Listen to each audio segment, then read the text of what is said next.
This is why I'm getting rid of this mic. Flips and smacks me in the face. Now we can get on to the review. This game is a very divisive game. On the one hand, it's a AAA game with a huge amount of marketing that seems to be doing very, very well.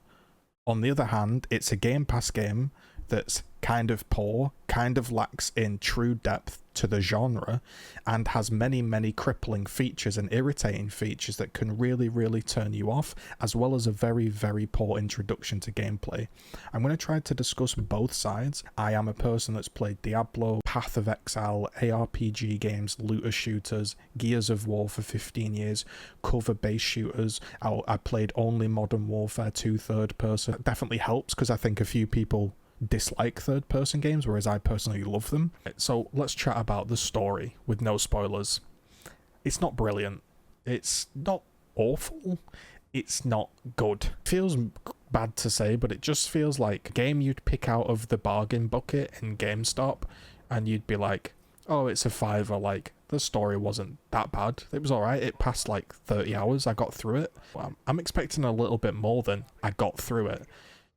Some of the voice acting is dreadful. Some of the way the cameras have been cut has like this janky audio cut where it sounds like they've just started the audio file at the wrong position, and it just seemed to lack polish. So I would not say buy this game if you're interested in some like Mass Effect huge RPG story with game defining choices. Some of the stuff I saw just took me out of the immersion. You would gun them down and your gun would say have laser beams and fire, press X to interact, and then it would play a cutscene that had no real relevance to what you've just done, and it was kind of, just didn't feel involved in it at all. It has a campaign, it's nothing to write home about. Initially, you're greeted with a completely bland and boring character creation script. There's not enough options for hair, facial signs of creativity is lacking from colours of the hair. Everything is just lacking. It's completely awful, to be honest, and I was shocked that a game that's meant to be landing on a new planet and being yourself has such limited choices. The cutscenes on the demo were locked to 30 FPS and incredibly shaky. These now have been fixed, and there is options to turn them up to 120 FPS and also remove the shakiness. I have no idea why this was in the beginning of the game, but it's been fixed. That's good. Thrown immediately into a game which looks visually okay, and you're thrown into a very, very, very boring tutorial of how to take cover and shoot guns, but I guess not everybody is a third-person sweaty warlord like myself, so, you know, maybe you need that. The movement is incredibly poor, I'm sorry to say it, and so is the cover system. You can jump left to right and almost travel the same speed as running whilst tapping the W key, and many parts of the game seem to be just completely bland and boring battles where it's kind of go and do this bland and boring battle to get to the cutscene where all of the action takes place, and trying to remember that you have to take cover, pause, wait, press the cover to climb. This isn't as fluid as Gears of War in terms of movement, cover system, visuals. The game doesn't look bad. I'm playing on a Ryzen 9 5950X with an RTX 3080, 1440p, everything maximum. And what it looks like is it looks like an old game that's been remastered to just about AAA levels, and it just doesn't look that great. It doesn't look bad, but it's nothing to write home about at all visually. It's just run-of-the-mill generic graphics. Most of the battles look like this. You're positioned in front of blocks of cover, and the AI is just going to stand and shoot you. If they don't deal enough damage, you can just chill out, and if they deal a lot of damage, you have two options. You can either sit in cover and fight back, which is incredibly boring, or you can utilize that skill system, which is how the game I believe should be played. Dealing damage lets you leech damage so you can get aggressive. This is a good thing. This is a really good thing. And a lot of reviewers seem to have sat in cover when the whole game is about actual speed. So do note, dealing damage gives you life. Keep moving. That's the idea. When you find loot, kill enemies, find boxes, all of this stuff, right? It's like any looter shooter. Little green arrow tells you, hey, here's a new gun with a new mod. This one in particular explodes people on death. We were greeted with our first bug almost immediately, where my character had no arms, and this remained for a large portion of the game, which was disappointing to see. It wasn't exactly filling me with confidence and polish. Jumping into the class system, you're going to have 4 main classes: long range, medium range, close range, and close range tank. They're calling them commander fire gadgets, hit and run, and stand your ground. It's nice that you get to preview the skills that you're going to be using. I like this feature, and you get to learn about it and choose your path. This is cool, but it's nothing to write home about. It didn't excite me, it didn't get me interested. The classes aren't bad. I'm not trying to bash the classes. I think you'll enjoy it, and trust me, I'm going to maybe flip my entire opinion on its head towards the end, and you'll find out why. But it's just nothing to write home about.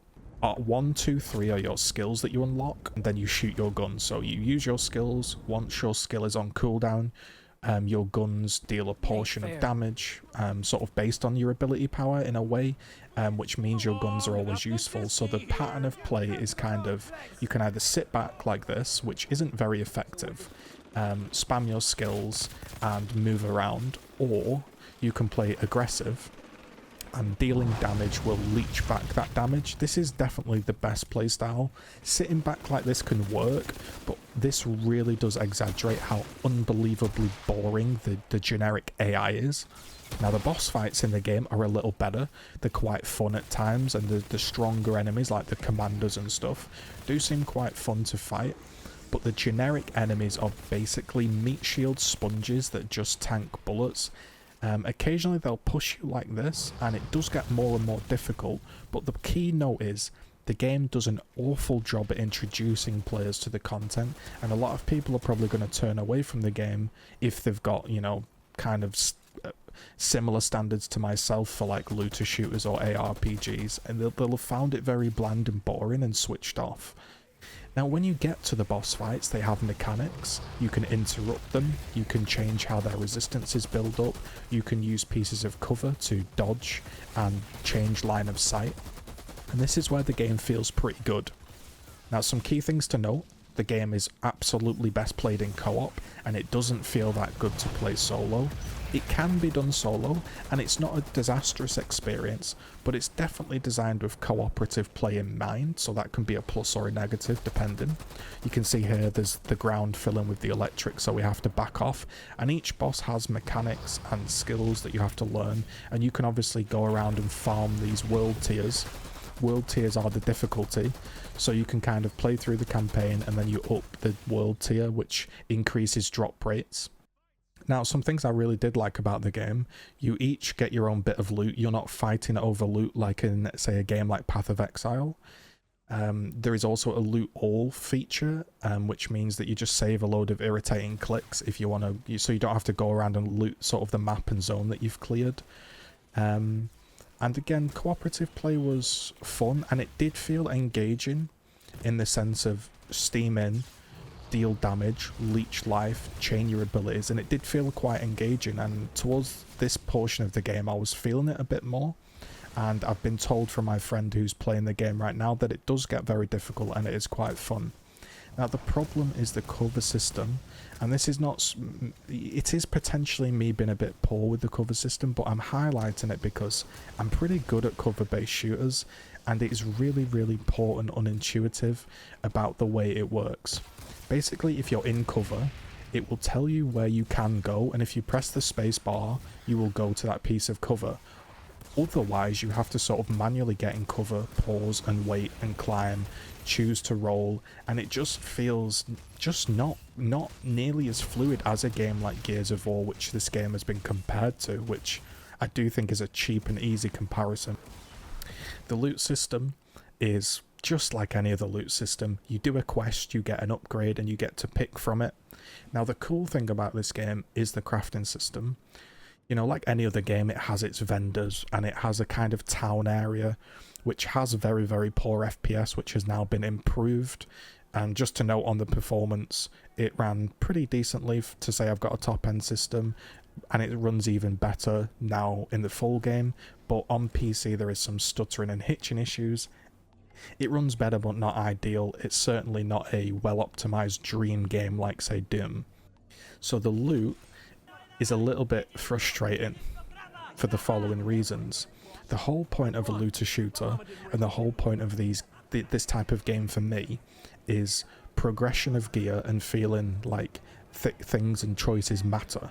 Now, if you want to sign into this game and treat it as a free game that's on Game Pass, you'll have a blast.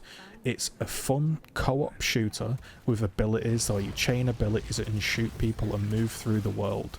It will quickly get repetitive if you're anything like me, and it just felt like this. It felt like there was no weight to your decisions. It just felt like run up to enemy, press 1, 2, 3. Right, those abilities have been used, and now I'm going to shoot my gun. Right, my abilities are back up, 1, 2, 3, shoot my gun. And yes, I know you can interrupt bosses and chain them in different ways. Yeah, I fully understand that. But I'm telling you how it feels for the vast majority of the game when you're not fighting a boss and you're just fighting a generic enemy. It just feels like 1, 2, 3, shoot your gun, 1, 2, 3, shoot your gun. And what ends up happening, and you can tell me if this is good or not, is there's so much loot. Now, people are going to think this is a great thing. I come from Path of Exile where you grind for gear and it's important. In this game, the crafting system kind of works like this. If you find a sniper that has a mod that has, say, life leech or has explode on kill, you can remove that mod and then reapply it to another gun, meaning once you've found that mod, you can basically stick with it for the remainder of the game, which sounds neat because you get to keep the favourite mod, but then you're just sort of searching for a good base, or you're searching for a good mod, rather than a super niche piece of gear. And man, the drops. An example, I ran around the corner, got a pair of gloves, it was an upgrade of 50. Ran around the corner, got another pair of gloves, it was an upgrade of 100. Ran around the corner, got an upgrade, I think it was of about 30, and another pair of gloves, and this was in one zone. Just thrown at me, and I hate that. It's like, here's this quest item you just got that you know you're going to be upgrading as you turn the corner. And that's where it sounds really bad, doesn't it? But I'm going to give you the flip side of the argument. The flip side is, this game is a free game on Game Pass. It works, and it fills a niche that isn't really out there at the moment. There isn't really a cooperative looter shooter like this, maybe Destiny, but again, that's old, this is fresh, this is new. And for most people, they don't want to spend 300 hours grinding and crafting the perfect piece of gear. They want to get those upgrades. They want to feel like their decisions and their progress is happening at a decent pace. And I do actually recommend the game, even though I've just said all of those things, because I do think it fills a hole, and I do think it's a decent game. Its skill tree is basic. You can see here you have like Ashbreaker, Firestorm, Tempest, and as you travel through the trees, choosing different nodes, you can become your subclass, but the nodes aren't great. The nodes are like HP, Life Leech, abilities as Leech, a bit more damage, a bit more tankiness.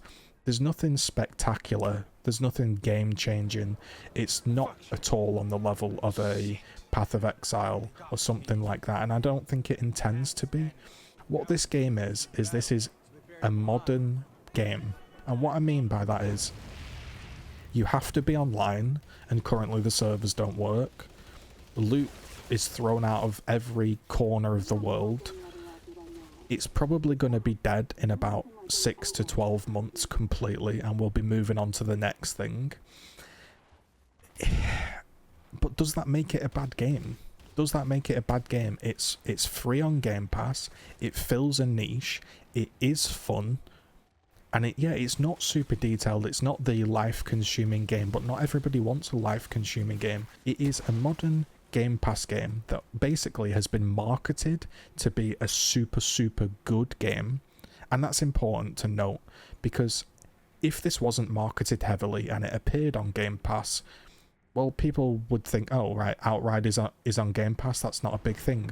But if you market the game to be a massive game, and then suddenly Xbox say, hey, this game's actually free on Game Pass, it suddenly looks way more enticing, and it's why the launch numbers are so big, because it's sort of, I don't want to say the word conned, but it's sort of got people thinking that there's this incredible game that's appeared on Game Pass and you need to give it a try. This game isn't incredible, it's an incredibly generic run-of-the-mill looter shooter, but it is new and it does fill a slot, and I think people will enjoy it. and I think there is depth to it, and I think there is a time to farm and a time to play and a time to have fun on it. And I don't think everybody needs to sink 600 hours into a game to feel nourished and feel like it's a good experience.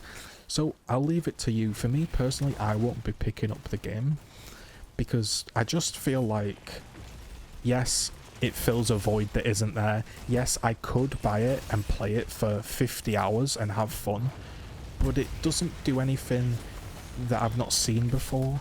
It's not a new experience, and I'd rather put 50 hours into a new experience, say like Valheim or another indie game that maybe tries something new. But if you're looking for a void to fill, and there isn't a game out there that you can think about, you won't go wrong playing this game and you will enjoy it. So that's my honest first impressions of Outriders. It's a very, very mixed bag. I can understand why people say it's a dog shit, uninspired, crappy modern game with clunky controls and loot spawning out your arse, and I can understand why people are really, really enjoying it. It just depends where you fall at your current mindset. Maybe you're just in the mood to chill out and grind for a little bit and try some cool builds, kill a few bosses with your friends and move on. But if you're looking for the next looter shooter to tie you down with endgame huge raids and grinding and super in-depth crafting, this isn't it. So that's my impression of Outer Worlds. Let me know what you think. I can see it from both sides for sure, and I am kind of sitting on the fence with this one, which I don't normally do. And it's got a lot of people at the moment currently hyped up in that marketing, and I can quickly see it fading out into oblivion. But I can also see people still really, really enjoying it. It's an interesting game. I'm glad I gave it a try, but it's personally not for me. Let me know what you think. Thanks for tuning in. Leave a like, leave a comment. As always, if you enjoy these fair sort of critiques, then consider joining the channel with the join button or subscribing on twitch.tv/GGZII. This was my first impressions of Outriders, a mixed bag. Play at your own peril.